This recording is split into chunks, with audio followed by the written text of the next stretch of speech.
Good morning and a very warm welcome to you all, and thank you for joining this event today, co-hosted by Elsevier, part of RELX, and Mind the JEPs, an EU-funded project coordinated by the Research Centre for Women and Gender Studies at the University of Turin, Italy. Portugal is a truly remarkable story showing that consistent strategy over many years, top-down and bottom-up, really does work. Whilst gender parity is not yet absolute, Portugal sets the standard for Europe and is one of the global leaders in this space. And this event couldn't be more prescient with Portugal heading the Council of the EU at this time.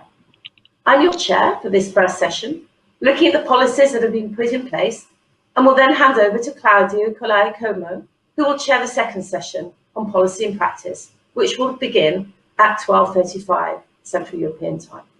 In between the two sessions, there is a 15-minute break, during which we are going to offer something a little different, a mindfulness session run by Claudio, which we hope you will join. Claudio, as well as being a VP for Academic Relations in Elsevier, holds a certificate for mindfulness training and a Masters of Contemplative Neuroscience from the University of Pisa. We have a really impressive lineup of experts for you today. If you would like to see their biogs or remind yourself of the program, please head over on the link that has been shared in the question function in Zoom. As we don't have much time, I'm not going to run through the bios here. So just a quick recap of what to expect this morning from the first session. We will start with a short welcome from State Secretary Rosa Monteiro, who we're very honoured to have join us today. She has been the Portuguese Secretary of State for Citizenship and Equality since October 2017 and has a PhD in Sociology of State, Law and Administration, and is a recognised expert in gender equality and women's studies as a researcher, a lecturer and now policy setter. You will then have a 15-minute presentation of the Elsevier report, which is the basis of today's event, by Federica Rosetta, the Vice President of Academic and Research Relations in Elsevier. And after that, our speakers will be joined in a discussion, and you can see them here on the screen, by three more panelists. Ramona Strugariu, an MEP from the Renew Europe group. If you'd like to wave Ramona, as a member of the Civil Liberties Committee, Ramona is actively involved in the fight against gender-based violence and in further advancing gender equality. And I realise everyone's got labels, so actually you don't need to wave, but thank you. Lesia Raduliki is a member of the Cabinet of the European Commission for Equality, Helena Dali, and she is also in charge of gender equality. And before joining the Commission, she was focused on gender equality and a coordinator of the Socialist Women's Group, PES Group. And Analia Torres, who's director and founder of the Interdisciplinary Centre for Gender Studies at the University of Lisbon. This is the first scientific research centre in Portugal exclusively dedicated to gender, feminist and women's studies, and Professor Torres helped create a PhD there. The discussion will be led by questions, which I will ask the panellists, but I will also invite you, our audience, to ask questions as well. I'm sure you know the score by now. Pop your question in the questions part of Zoom, not the chat, please, and I will do my best to have one or more speakers answer it. Please, can you be sure to put your name and organisation in the question. We will wrap up at 12:15. I'm sure we will be ready for that mindfulness break. And with that, let me hand over to the Secretary of State for Citizenship and Equality of Portugal, Rosa Monteiro.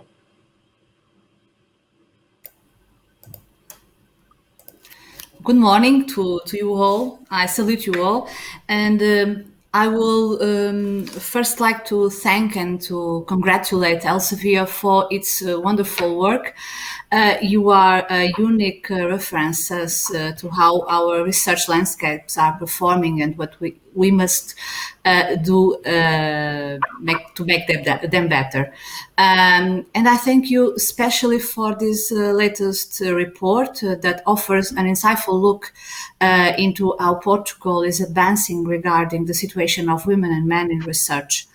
It is extremely rewarding to read from such an independent, relevant and reliable source how we are advancing in key research gender equality indicators, from gender balance among active authors including in life and health sciences, to the unique longevity in women's publishing activity.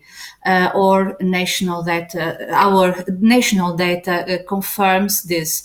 Women are 59% among PhD scholarship and 45% among principal investigators and of funded projects. So this is very important for us, and I'm very pleased to say that this goes hand in hand with our country's progress in structural dimensions of equality between women and men. From very high female participation in the labor market, above EU average, including among graduates, to women's higher educational achievement. They are 59% of graduates, to their increasing presence in leadership positions, also still not balanced with men. They are only 31% in the general boards of universities, but still only 50% among rectors. According to the latest Gender Equality Index by Hague, Portugal is one of the EU countries that advances more rapidly in gender equality, moving from 21 to 16 in the ranking since 2005. In fact, the Portuguese government places gender equality and mainstreaming at the heart of policy making. And back in 2018, we took the decision to expressly assume gender equality in scientific development and technological development as a key objective of our national equality and non-discrimination strategy until 2030. We have been turning this into reality through very concrete actions and by working closely with highly committed research institutions and researchers. For example, we are stimulating key and targeted knowledge production to support and evaluate public policies. Looking at some ongoing initiatives, we are now funding research in critical areas, such as on the definition of gender equality criteria to certify higher education institutions, or on the economic costs of gender inequalities, or the gender impacts of the COVID-19 pandemic. And we are calling for more projects in areas such as the evaluation of work-life balance policies in our country. And on the other hand, I will also underline that Elsevier analysis is crucial as it points to persisting gender gaps, and where we are therefore building strong actions. For example, although women comprise more than 50% of doctoral graduates, scientists, engineers, and tertiary educated and employed professionals, they are less than 30% of heads of institutions in the higher education sector in Portugal, as well as women's low participation in ICT areas as a result of persisting gender stereotypes. They are 21% among ICT graduates in our country. Finally, I will say that this analysis becomes even more relevant as the impact of the COVID-19 crisis continues to unfold. We know that women working in highly specialized sectors such as research have been particularly affected by this crisis. The increase in unpaid care and domestic work strongly affected their availability to submit publications, research applications and projects, as well as their on research hours. Therefore, it is with the appreciation that I thank Elsevier for this very important contribution. I'm certain it is and will continue to be a driver for change. So I thank you. Thank you very much, State Secretary, for that thoughtful and insightful introduction, and we look forward to hearing more from you after Federica's presentation. So Federica, over to you. Just to remind the audience, if you have a question, please pop it in the question box, and Federica will take a couple at the end of her presentation. Take it away. Thank you, Elizabeth, and good morning to everybody. My name is Federica Rosetta. I'm the person responsible at Elsevier for academic and research relations in the EU. And today, I'm very pleased to be here to be able to tell you about the findings, about the report, the gender report. I wonder whether are you seeing okay, now the slides, because I couldn't see. So the report is the Gender in the Portugal Research Arena, a case study in European leadership. Next slide, please. The report is actually one of the many ongoing efforts at Elsevier to promote gender diversity and advance gender equality. It fits within Elsevier Inclusion and Diversity Program, but it's also part of the roadmap to support the UN SDGs, in particular SDG 5. As you can see from these slides, there is really a lot of activity going on, including important collaborations such as with the International Gender Summits, and also the commitment to work with experts that are part of our Inclusion and Diversity Advisory Board to advance inclusion in research through our publishing, data, and analytics. In particular, we have identified 3 areas where we think we can make meaningful contribution. That's about improving the representation and participation of women in the research ecosystem. It's about embedding the sex and gender dimension in research and supporting the career progression of women researchers in academic and professional life. Next, please.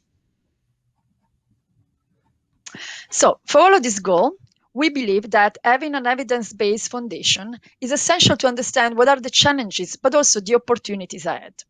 Since 2015, we have published a number of reports, including also one from Science Metrics, which is part of Elsevier, but we have also supported the European Commission by providing the data for the SHE figures in 2018, and we are also currently working on the next release of the SHE figures that are coming up soon. All of our gender reports rely on Elsevier high-quality data from Scopus and our deep expert analysis. They are designed to answer the call for a data-driven approach for addressing gender inequality and to help understand the role that gender plays in the overall global research ecosystem. And hopefully this data can inform next actions, policy, and also further studies. Next, please. So, the report that we published last year, The Research Journey Through a Gender Lens, examined the gender representation and participation on a global scale. It revealed a very positive trend. The proportion of women among researchers is increasing. So that's definitely positive. You can see in this chart. So we have analyzed 2 periods. The periods where authors were active between 1999 and 2003, and the period when authors were active between 2014 and 2018. As you can see by looking at the black circle, that's way much closer to the parity line. So this is good news, definitely good news. However, it's important to note that while the trend is positive, overall there are still significantly more men than women researchers, and there are still some inequity, for instance, around geographies, research disciplines, and in terms of awarded grants, patents, but also in terms of collaborative networks. Next, please. So why Portugal? As you can see from this chart, over the last 2 decades, globally, Argentina and Portugal are the countries that get much closer to parity, meaning they have the largest percentage increase in women representation. Portugal, with an impressive 10%, this is putting the country as a leading edge of closing the gender gap in research and leading the way in Europe. Next slide, please. So this is a strong indicator for us, which led us think we should better understand what is actually that brought really Portugal to this interesting position. And that's why we undertook this new report, the Gender in Portugal Research Arena case study, to try to analyze the dynamics that are underlying Portugal leading edge. The report contains a quantitative analysis focusing on gender differences in auto distribution, research output, citation, pay, and working conditions. We work together with key opinion leaders to put into context the quantitative analysis with policy perspective, insights, and best practices. So our goal with this report is to contribute insights from the experience of one country, which is performing very well, to inform policy and inspire targeted initiatives among policymakers, research leaders, and funders on a global scale. Next slide, please. So today, I'm going to talk about the main findings. Next slide, please. So as you can see here, women represent nearly half of the researchers in Portugal. For this specific analysis, we have used different comparators. So we chose Denmark, Italy, and EU28. EU28 as an overall comparison. Italy, because from previous analysis, shows some similarities in terms of indicators achieved, and Denmark because had instead indicators that were much different. Next. So Portugal is the country with the closest to parity when we consider all the research fields. You can see I have circled on the top the overall analysis. In particular, Portugal is leading when it comes to percentage of women represented in health sciences and life sciences. Subjects which have the highest percentage of women includes nursing, dentistry, immunology, pharmacology, but also we have seen a very high representation that is equal to parity in some of the physical sciences area, like chemistry, chemical engineering, and environmental sciences. However, as it is the case across all the EU28 countries, but also the same things that we have noticed globally, it must be said that when it comes to physical sciences, there are subject areas where yet parity is not achieved. If we look at the comparison with the comparator country here, Portugal is still ahead to the curve compared, for instance, with Denmark, Italy, and EU28. But also for Portugal, there is an opportunity to put focus and accelerate growth to address the lack of gender diversity on some of the physical sciences areas. Next, please. So the figure here shows the difference in research participation among senior researchers who started to publish earlier in 2003. So I have circled those on the top as the cohort A, and the early career researchers that I circle later down as the cohort D, which started to publish in 2014. What we see here is that women researchers in Portugal are more highly represented among junior authors, indicating that the greatest gender equity is actually to be found amongst the early career researchers. The low representation of women researchers who have been publishing for a longer time may reflect a low representation of women in this group from the very start, meaning that there were fewer women authors entering research compared to the present. It is not for us a sign that these women authors were less likely to continue publishing along the time compared to men. Next, please. We know this because in a further analysis, we found out that Portugal is the only European country in which women did not leave research at a higher rate than men over time. This is for us, it's a truly unique indicator, a very important indicator, because trends observed in all the other countries globally shows that women leave research more rapidly than men over time. So again, it's an important indicator because it says something about career retention in Portugal. Next.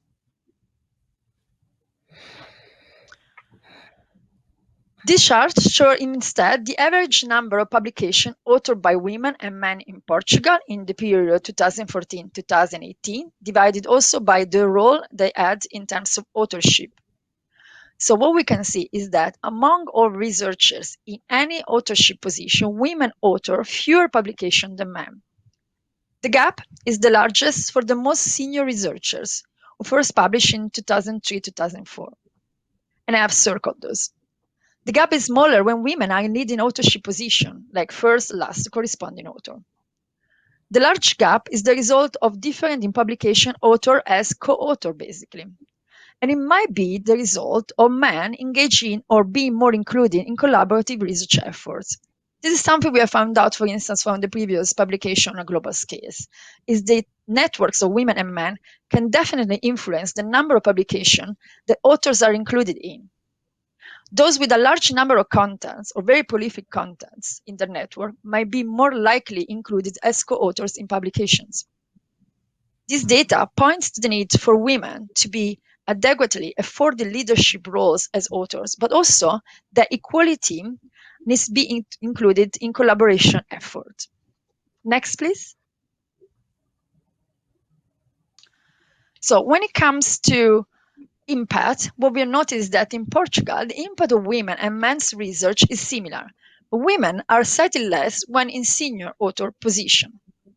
The citation gender gap is larger amongst the last authors in Portugal relative to the other comparative countries. However, the gap is smaller in Portugal when we look at corresponding first authors. So why this is important? It's important because citation-related metrics are used as criteria for progression and promotion. It's like that in Portugal and across the EU. So further investigation of the drivers of the observed gender differences will probably offer great insights to help improve the gender diversity across the spectrum of all the different research careers. Next, please. Now, this data demonstrate that Portugal performs better than the EU 28 and the European comparator when it comes to women representation in STEM worker categories. In Portugal, women comprise more than 50% of doctoral graduates, scientists, engineers, and tertiary educated employed professionals.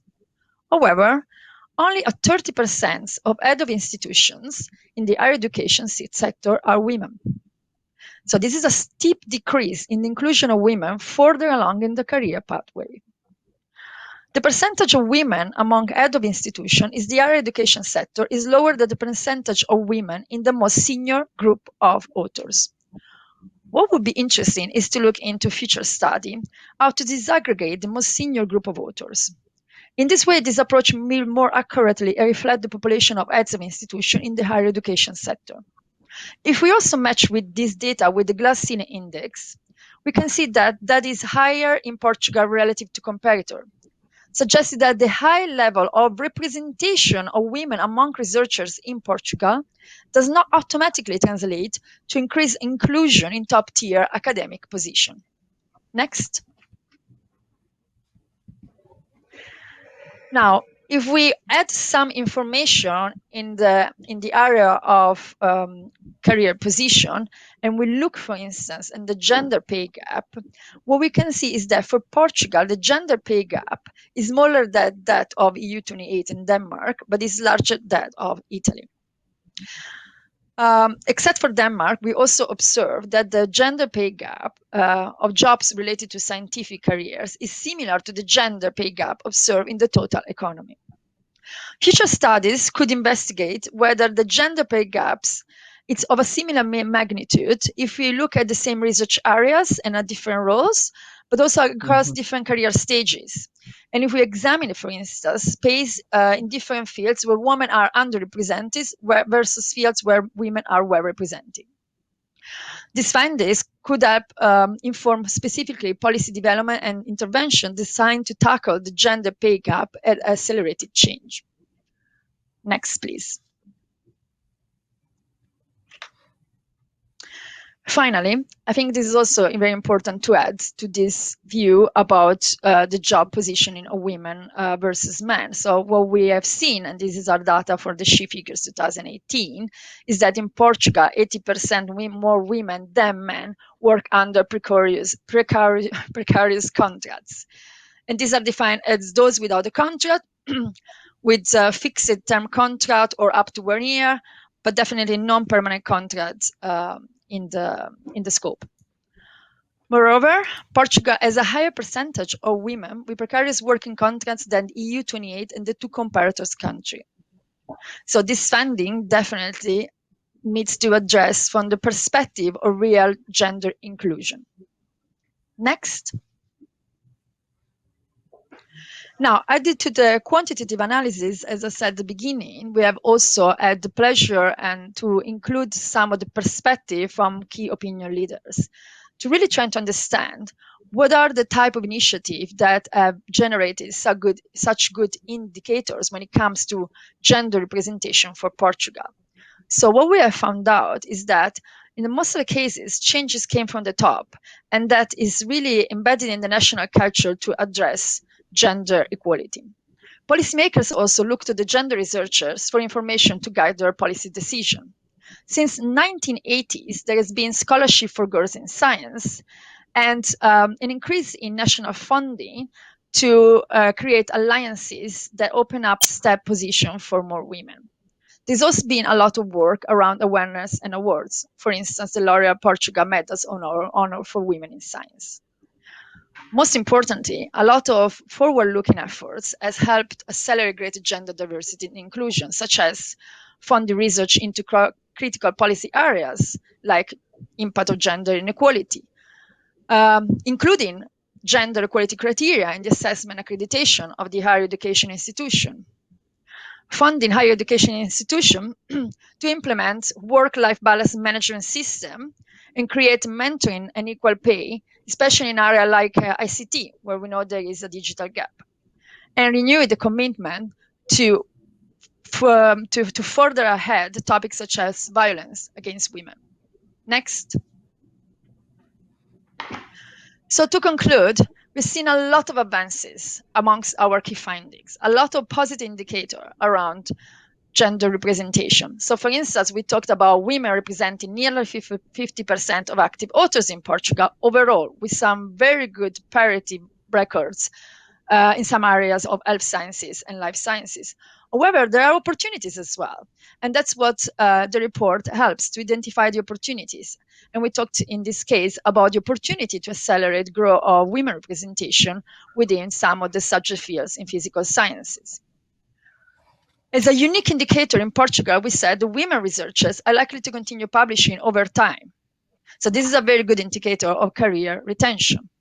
However, closing the gap in earnings between women and men, specifically in job related to scientific research and development, it's absolutely important. Next, please. So we also saw that women are more likely to be represented in Portugal among authors with a short publication history, indicating that the greater gender equality is amongst the early career researchers.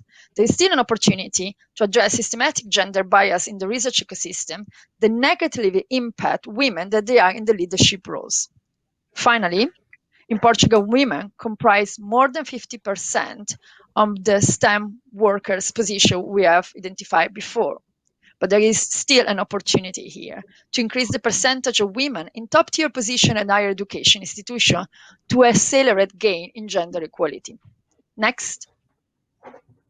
With this, I conclude my presentation. I hope that I provided useful insights for the panel discussion right after, and I remain available if you want more information. This is my email address, so please don't hesitate to reach me. Thank you. And Federica, thank you for that really tantalizing glimpse of the very, very interesting work that has been done. And again, congratulations for Portugal, because it's really have set an incredible standard for a small country that's really decided it's going to go for it and is truly going for it. So it's really impressive. So thank you. I just had time for one or two questions on the report itself before we move into the panel. And actually, Federica, one question that has come from Paloma Engel Garcia is, when you use the word researcher, who do you cover? Does that include PhDs and postdocs, or is it postdocs? I wonder if you can share that with us. Yeah, for researcher, we identified all the researchers that have been publishing with Elsevier. So again, it's a large scope and a larger community, which includes indeed from postdoc to the PhDs. So yes, it's a broad spectrum of researchers. Perfect. It's a broad spectrum. Perfect. Thank you. And one other quick question on, well, actually, the differentiation between gender diversity and gender inclusion. I'm just wondering how the Elsevier insight data provides insight into those two differentials. Yeah, I think it's a very good question because, I mean, the global analysis we did previously and this one also showed that these different dimensions are very important and needs to be addressed. So when we talk about diversity, we talk about the representation, and what we provide is an overview of the growth of the women representation over time and the parity with men. So we know what is the diversity in the research ecosystem.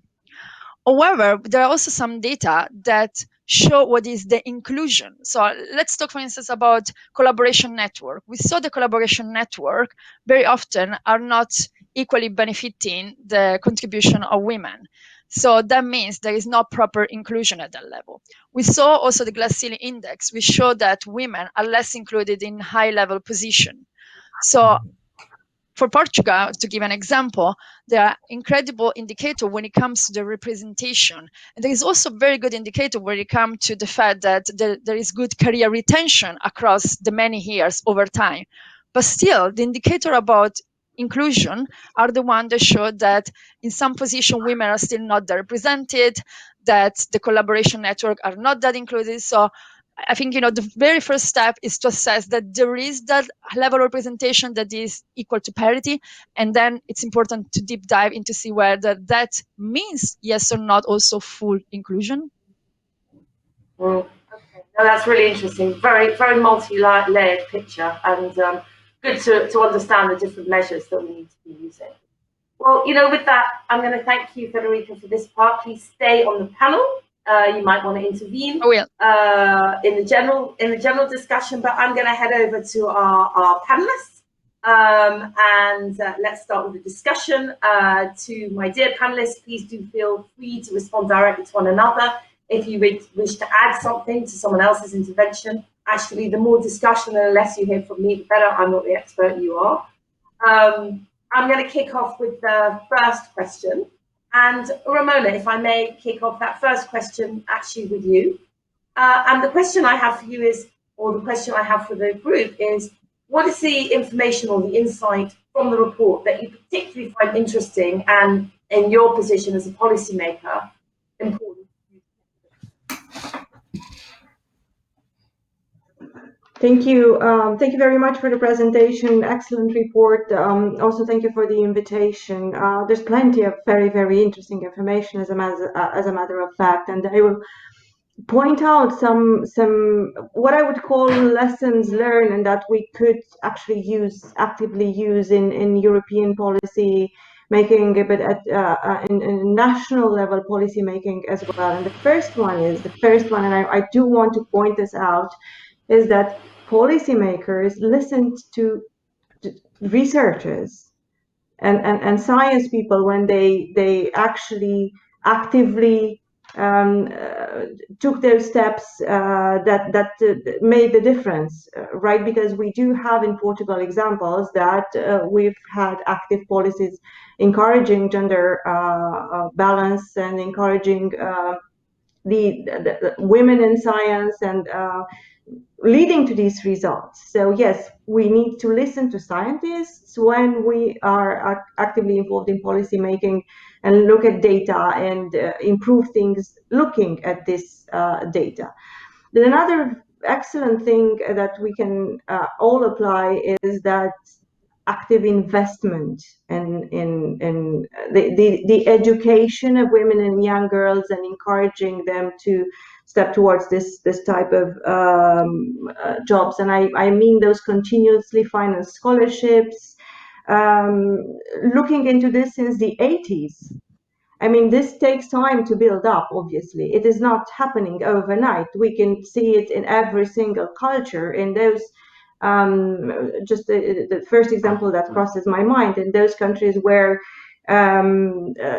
gender policies started to happen and started to be implemented in legislation, or where sexual education was part of the curricula, this started like in the 50s, 60s, and then after 20, 30, 40 years, you begin actually seeing a very concrete results of that. Then role models. And this is this is something that I'm also trying to bring to Romania, and I've actively initiated a series of discussions with women scientists because they are, many of them, known worldwide, and they are working for famous institutions worldwide, but they are absolutely unknown to their communities, to young women around them, to people around them, to the country at national level. Nobody knows their names. It was mind-blowing to me to learn that this is actually happening. So bringing back these role models to communities, I find it essential. And also this stimulation, I think, through awards for women, stepping forward in women, and like you have L'Oréal for Women in Science. I actually think it works. Plus the legislation part, key, the minimum 40% threshold for women and men in candidate lists for elective decision, whereby the first two candidates cannot be of the same sex. These are all things that that obviously work, and we can multiply everywhere, and we need to multiply everywhere because the cultural realities are very, very different. And the truth is that only solid education, data, and commitment from the political level could provide results together. And there's perhaps just one small thing that I would like to add along these themes that is not in the report, but that I know is crucial, because you have seen that senior researchers, the career path I find relevant. Early publications versus late senior career path. Active support along this career path. Non-discrimination, obviously, and of course representation in senior management positions, but active support. Do partners support their partner along this career path, or this path is lost to some point? Do partners understand the importance of dividing, for example, tasks and daily tasks, so that everyone has an equal opportunity and use that opportunity? Well, it's a good question. I've seen it in my country, not really. Do we have active social and economic policies supporting childcare, providing alternatives if women do want to follow this path and stay along and continue this path until they become senior researchers or senior managers in an institution? So it is a continuous fight, but I think it is the fight for a very good cause. So I'm grateful that I and we could be part of it. Thank you very much. Thank you. And Leslie, I think as the representative from the Commission, I'm going to come to you next. Perhaps you want to build on what Ramona just said, or make some other observation regarding the report itself. But please share your thoughts. Thanks, Elizabeth, for giving me the floor. And first of all, let me congratulate the people that have worked on this report and presenting this report. Very useful, very impressive. But also I would like to thank the Portuguese presidency, because they have been putting gender equality really high on the political agenda. And to answer the question of what has struck me in this report is indeed the high figures of results that Portugal has. And my question was why, but it's clear that there is a political engagement to put this as a priority and then put in place policies that allow such a positive progress. So it proves that if we put our words into action, then that we can make a difference. And it shows also, this report, and it's actually in line with the previous speaker, is that if research is done, you know what the picture is. And then if you have the correct data, you can actually address the issues with adequate policies. So I think that, yeah, indeed, the data presented is important. We need to have disaggregated data on gender, but maybe also on other diversity issues, so that we know where the issues are and so that we know how to address it. We've seen this also with the pandemic, and that's where I would like to maybe say something about the role models, but also about the issue. It's thanks to the data that we were able to put actually clear figures to what we have always been saying. There is gender inequality on the labor market, on women being represented, on women participating. One of the issues that came up during the pandemic a lot was the researchers, the experts that were talking were often men. Where are the women? And so indeed, it was important when this was signaled to also see women researchers speak out on those issues. One, because it's part of the role models, as a previous speaker said, but also to have that gender maybe approach towards things. So I think indeed that is important. So what the report actually shows is indeed you need to have role models, you need to raise awareness. You can do that by, for example, awards, but also by stimulating and having special programs that support researchers. And I would like to give maybe a couple of examples from the Commission side of what is happening. And just, I mean, the Parliament is also at the moment drafting a report on promoting gender equality in science, technology, engineering, and mathematics, education and careers. So we're all working on it. So this data is actually very valuable. But about the specific things that are happening at European level, from a research and innovation point of view under the Horizon program, let me tell you that gender equality is now a important principle in making sure that programs look or take on board gender equality as an angle. So it's a new eligibility criterion that can bring change. And from 2022, Higher Education and Research Institute must put an action plan for gender equality in place to participate in this program. So that's how we try to involve not just already the good students like Portugal, but also other countries to increase women in sciences. Another example or program that I would like to highlight is the Marie Sklodowska-Curie Action. And it's a program for doctoral education and postdoctoral training, which encourages women to apply. And if we look at the figures there of people that apply, it's already quite a good representation, because we have 40% of researchers in this program are women researchers. And it's even higher for doctoral candidates, 45%, and postdoctoral researchers is at 42%. So those are examples of how we can promote women to be in the field of research. Another issue that was mentioned by the previous speaker is also making sure that you can combine this with work-life balance. And part of this program that I just explained, there is this support for equal opportunities, the principle of equal pay for all beneficiaries, and providing family allowances, maternity and paternity leave, but also the possibility of part-time work or taking family leave if possible. And then making sure, of course, that women that enter the research field also get to the top. So having particular measures in place to make sure that that women are part of decision making or boards in that field. So those are just a few things that I wanted to bring. And again, congratulations on this report. Thank you, and thank you for that. And Analia, as our expert in the University of Lisbon, I'm going to come over to you. I can see you nodding for a number of comments that our other speakers have made. What contribution would you like to share with us?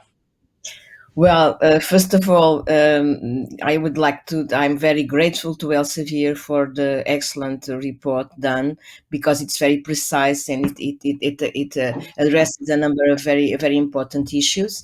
And I think that it is even very important for Portugal to have the imagery itself which is not usually so good in terms of leading whatever besides football. So I think it's really good for us to have this kind of accountability of what's happening in our country, and as our good image. Of course, one of the things that I would like to say just to begin is that what the report shows is that when you open opportunities to women, when you can say bet on things like science and growth top down, Portugal in this case is an example of that. It can have a very good response. So I think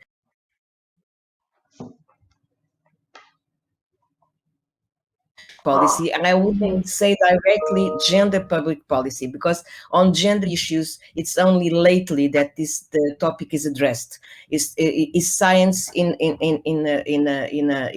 a big the bulk of the thing has been on the bet on science, and it has been for long, as it was said also by Ramona. It takes time, and I think this is the result of that. But having said that, there's certain things, of course, that the report could not address because the knowledge of the insides is important. And so I would like to address those kind of things.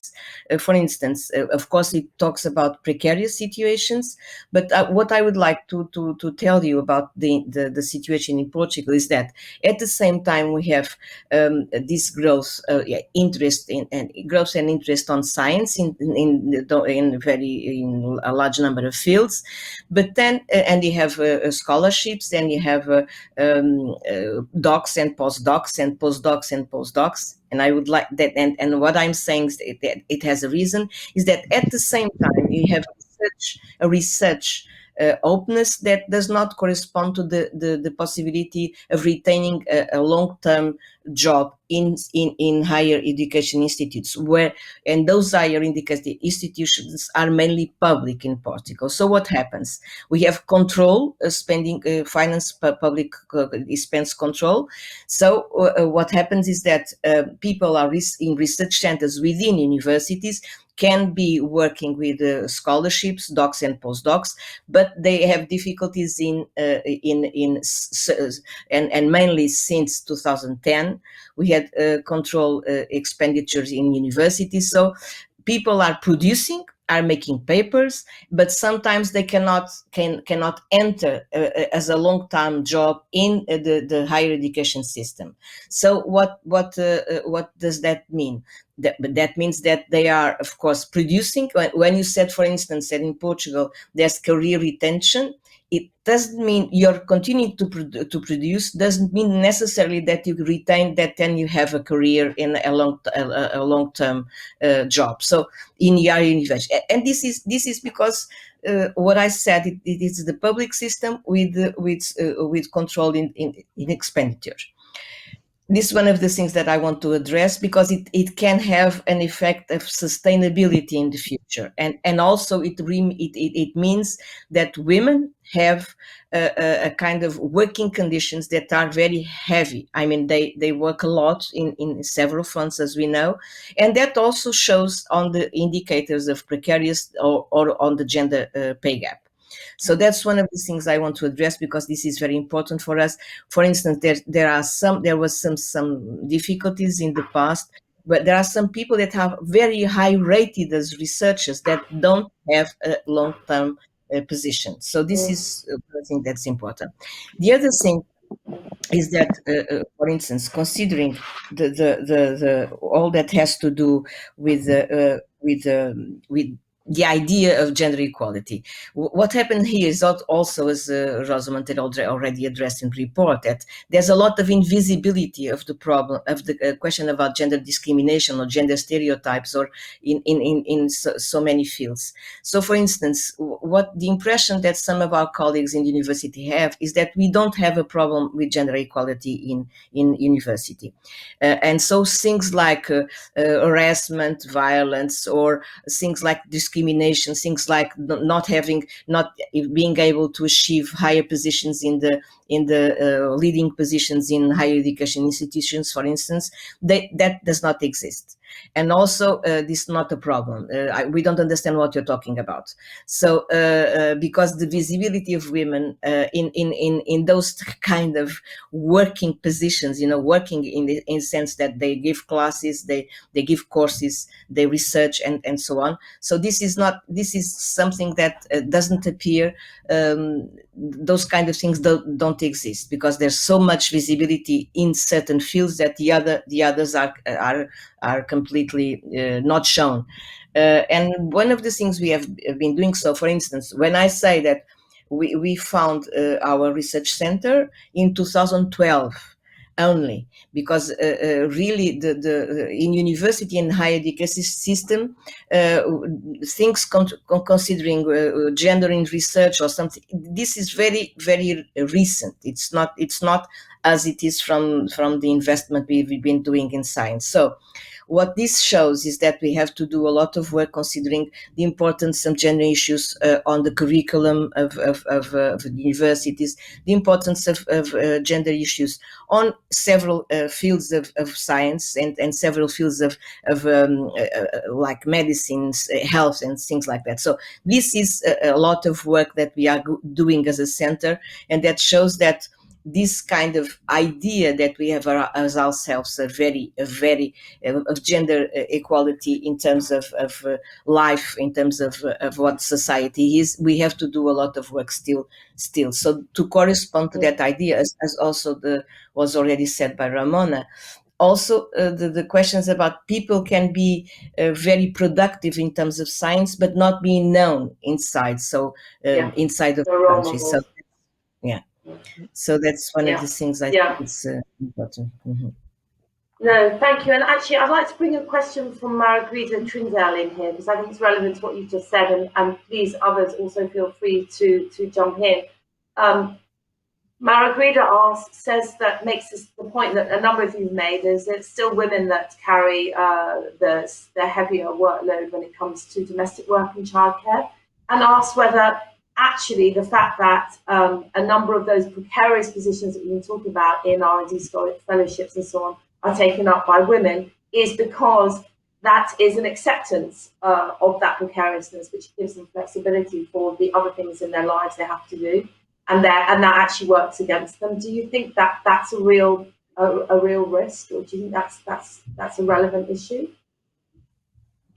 State Secretary, please, you're nodding. Is that something you feel that is the case?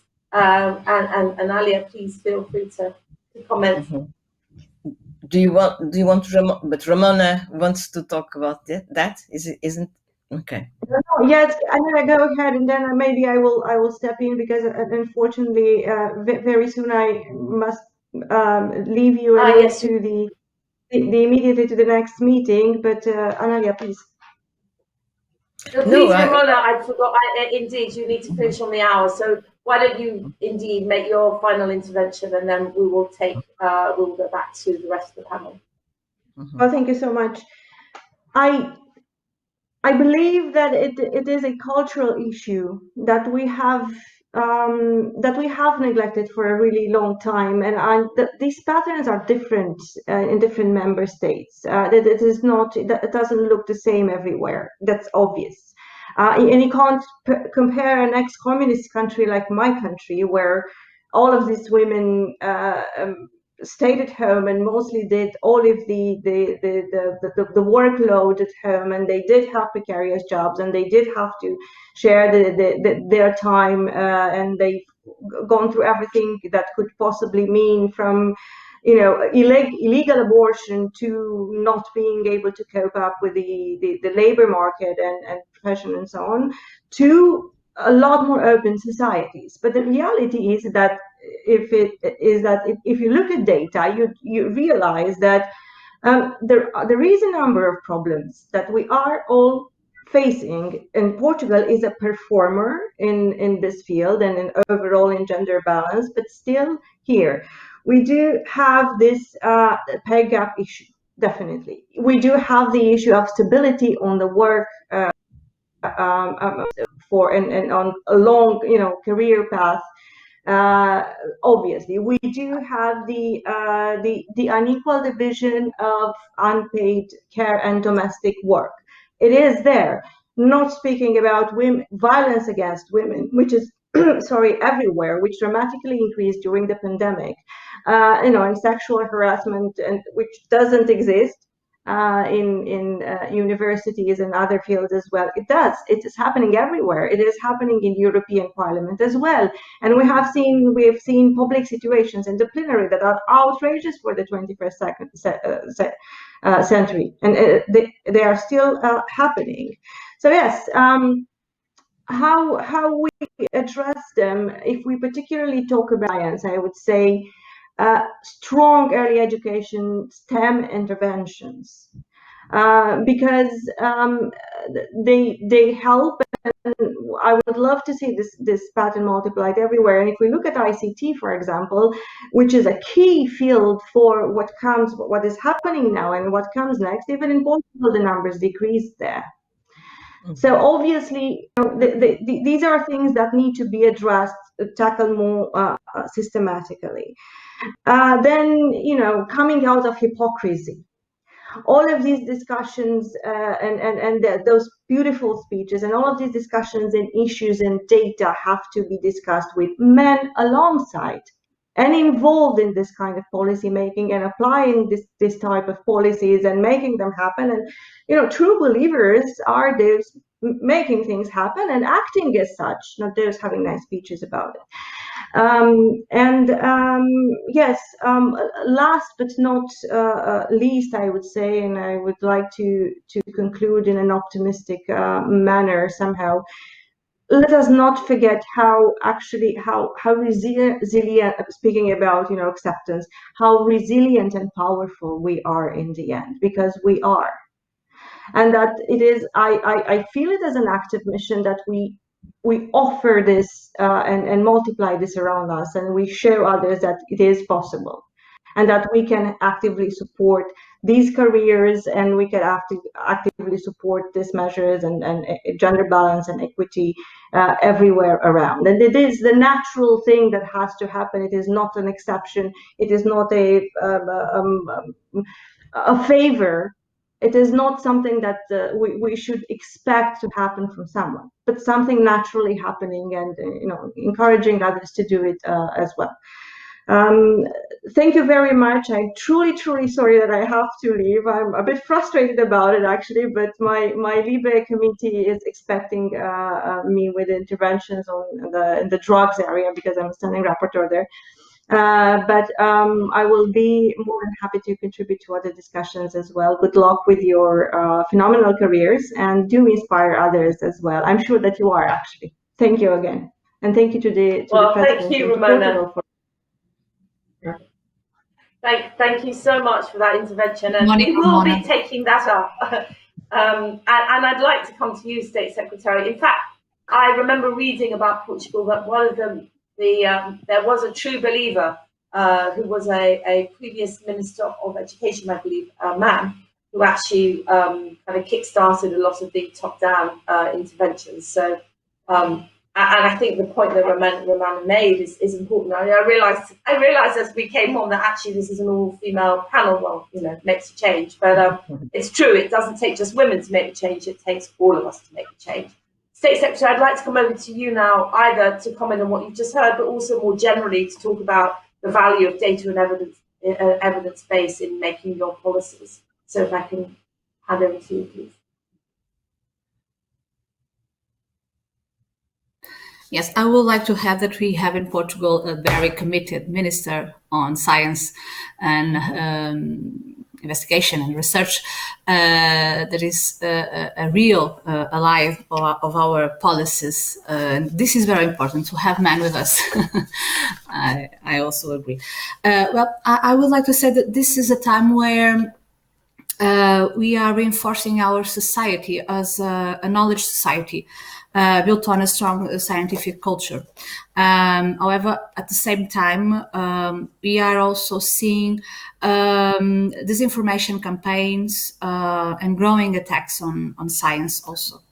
In particular, the area of gender equality is debated as never before, and this is an important dimension of our debate, which is also very positive. Recognizing of its importance of gender equality issues importance, but we also see clear backlashes in women's rights and increasing movements that put into question the scientific nature of this area. Therefore, we need to clearly and firmly assume that gender equality as a policy is a technical area and not a grouping of mere opinions, as Analia also said. In Portugal, we are doing this, and maybe this is an important contribution for reflection also in other countries. For example, as mentioned, we with investment in knowledge and data production on the gender impact of the COVID-19 pandemic.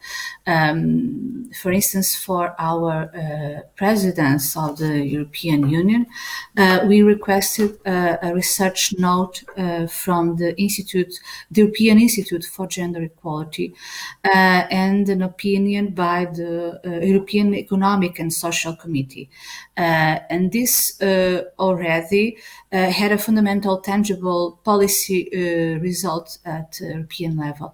On Monday, June 14, the Council of the European Union approved the Council conclusion calling on member states and EU institutions to take action to address these disproportionate impacts on women, including in research. So this is an important achievement, I think, and I believe.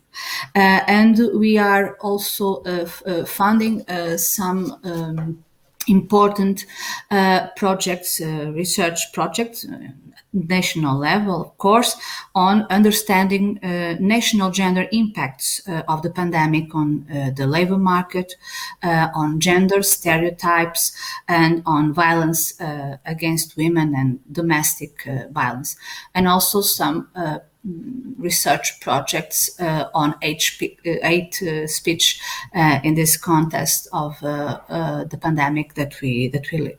And I conclude my answer for now. Analia, Elizabeth. Sure. Federica, please. No, I just wanted to say, because Secretary of State mentioned the impact of COVID, and this is very interesting because we did run another analysis which looked at the impact of COVID on submissions. So we basically took 2 time periods, February, May in 2020 and compared with 2018 and 2019. And what we saw is that women submitted about 2 million manuscripts and instead men more than 4 million. And I think this was very interesting because we talked before about the value of having also the qualitative analysis that goes together with the data. So the data tells us that women during the pandemic publish less. And then we know that in some countries, this has to do because women took over more of the caring responsibility, the household. Women in most countries, they have also part-time jobs. We just discussed about the contractual issues for women. So may have lost more the opportunity, the jobs there. But what I found very interesting is that I was having a similar conversation with an expert in gender from the Netherlands. And she said to me, we did an analysis to understand similar data and see what happened in the Netherlands. In the Netherlands, which is a country where there is quite of a good division of tasks when it comes to family, household, and caring, what they found out is actually the data showed that during the pandemic, men researchers kept focuses on the research piece and project and publish, but women within university, they took over the digital education. So they needed to transform everything, education, making digital, and that seemed to be something that women could do better.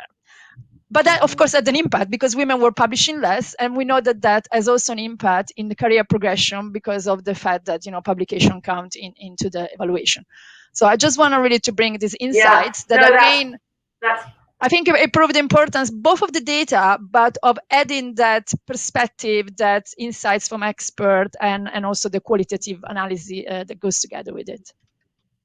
That's fascinating. And I, from a similar piece of, I think the same piece of research, what was also interesting was, although women published less during the time of COVID, they still did community things like peer review.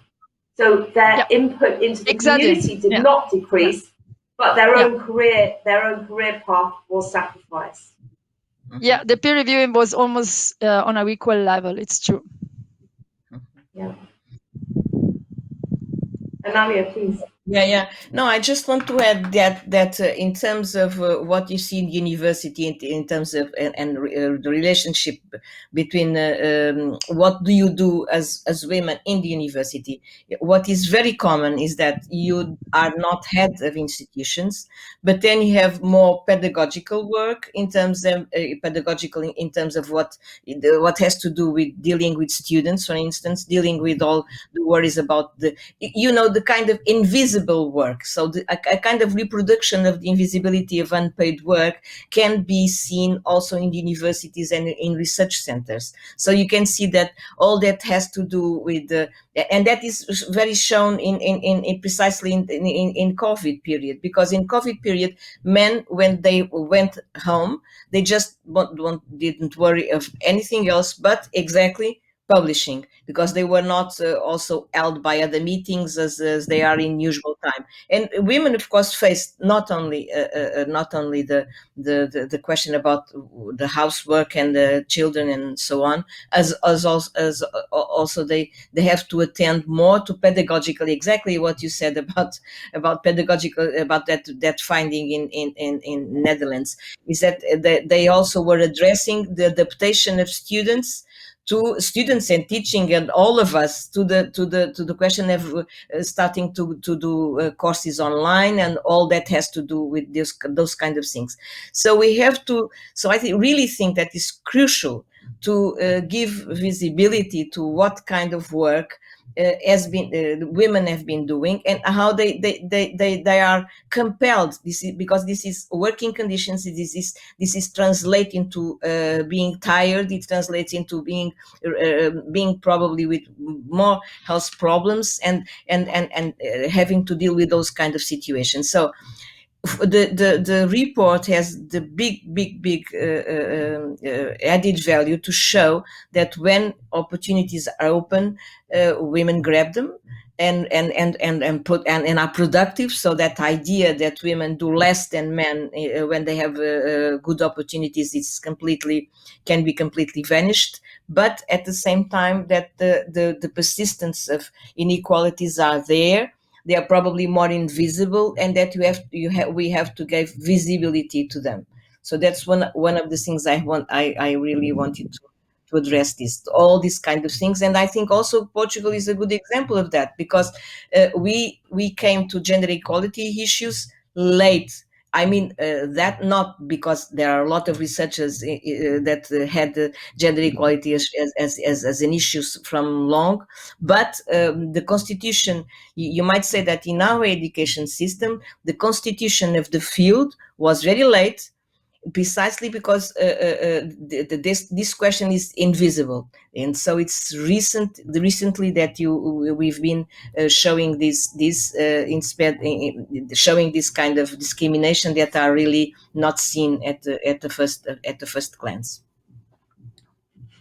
It's a bit depressing, isn't it? And you think we make all this headway, and we are, such amazing experts, and yet when it comes, COVID shows us that when you scratch the surface, if you dig below the surface, the same stereotypes apply, and that have always applied.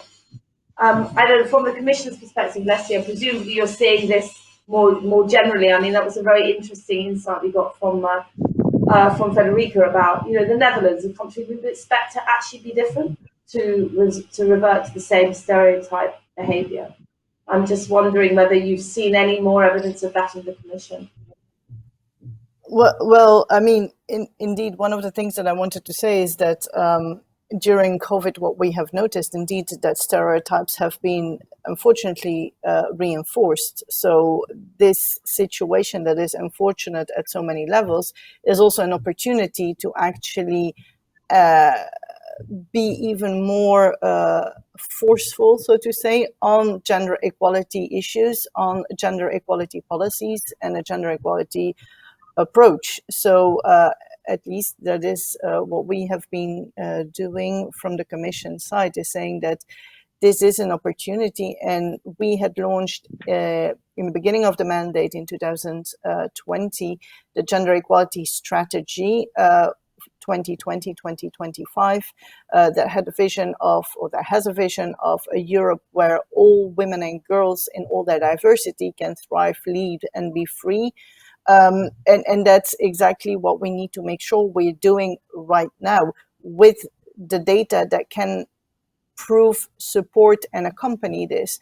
Because I think that in this whole debate, for me, there is two things. It's like making sure that women enter research, and what it means to work in the research sector with maybe precarity, instability, glass ceiling. So that's one thing, but that we also see in the labor market as a whole.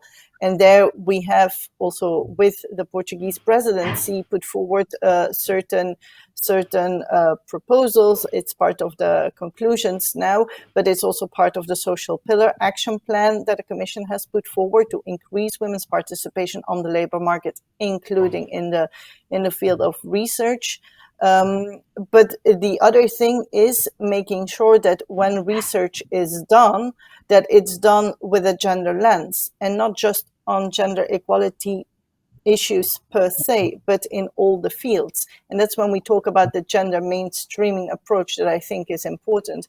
Because then when we have, for example, men supporters in fields that are maybe atypical to talk about gender equality, I'm going to talk about, I don't know, agricultural, fisheries, finance, that there we have the data that allows us to show like there is an imbalance. And if we want to address, for example, women farmers, that are contributing through this green transition, making the agricultural field more biodiverse, more environmentally conscious, where you have lots of women, but that they are invisible because the data doesn't show that women are also engaged in those fields. So that for me is the takeaway from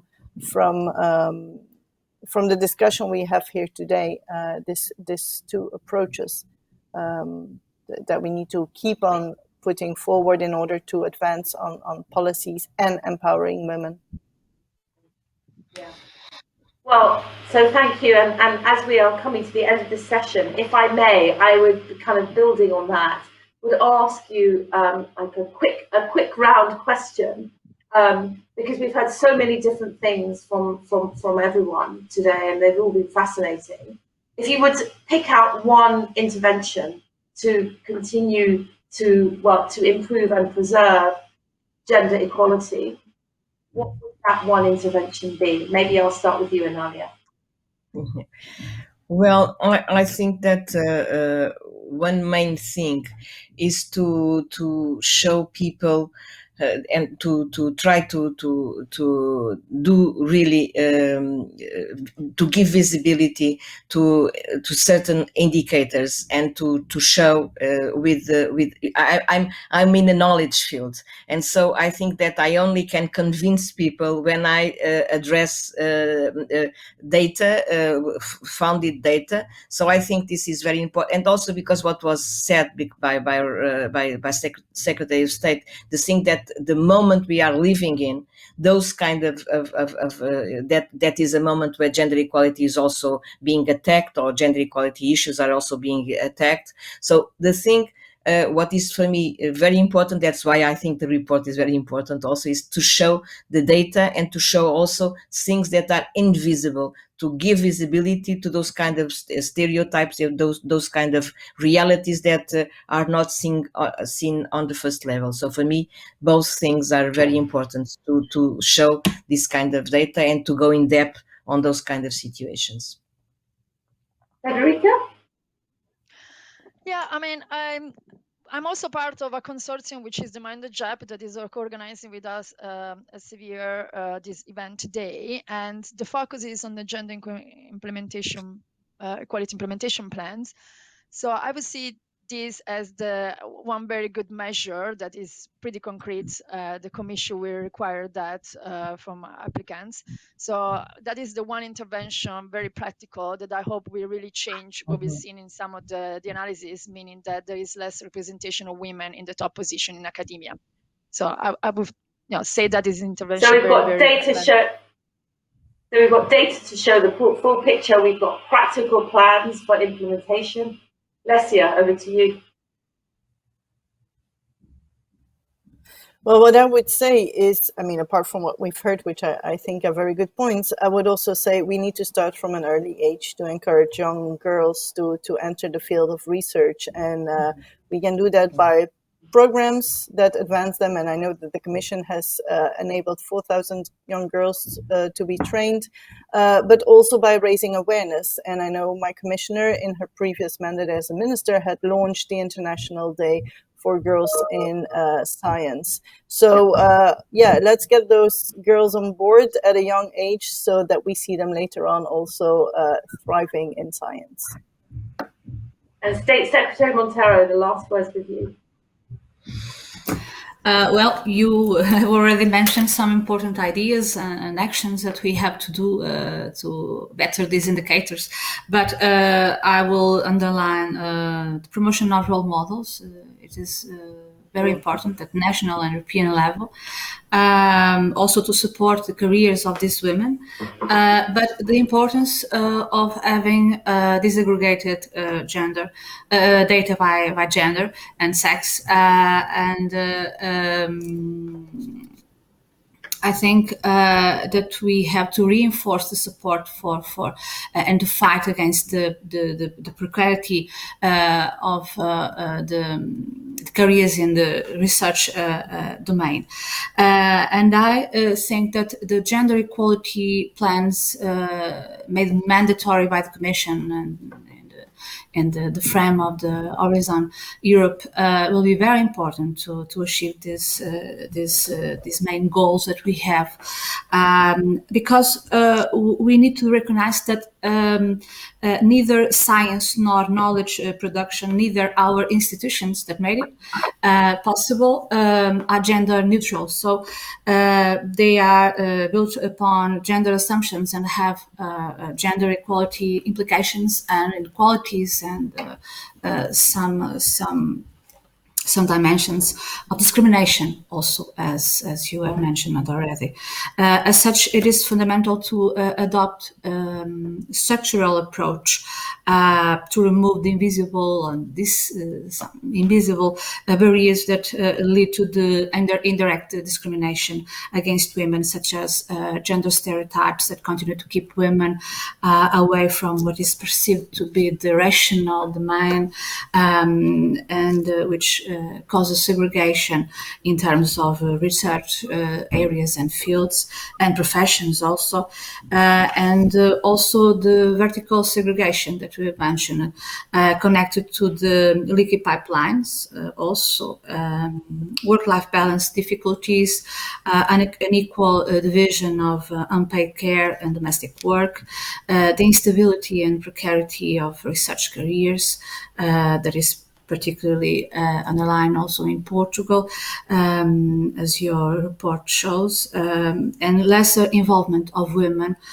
in research networks and informal networks, as your gender inclusion indicators shows, and is a very accurate indicator for us, I think, and I appreciate that.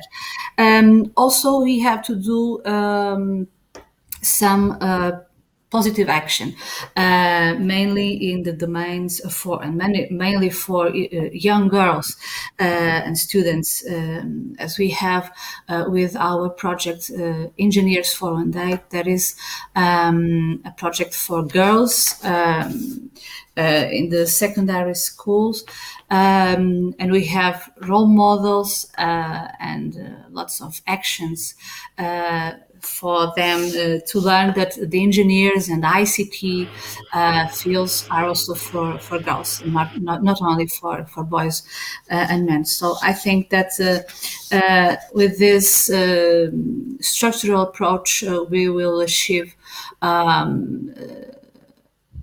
better indicators and better development and equality in the research domain for our societies. So I guess, in summary, a mixed bag, some excellent things, but a bit of a way to go, both for Portugal, but also for Europe in general. I cannot believe the time's come to finish this session. I think we could have gone on for another hour. I hope the audience found it as interesting and fascinating as I did. We will be summarising the event, so don't worry if you haven't been able to capture everything. But for now, I would really like to thank our wonderful speakers, our wonderful panelists. I'm really in awe of your grasp of the subject and your experience and expertise. So thank you for giving us this time. And with that, I will hand over to Claudia for some mindfulness. Thank you.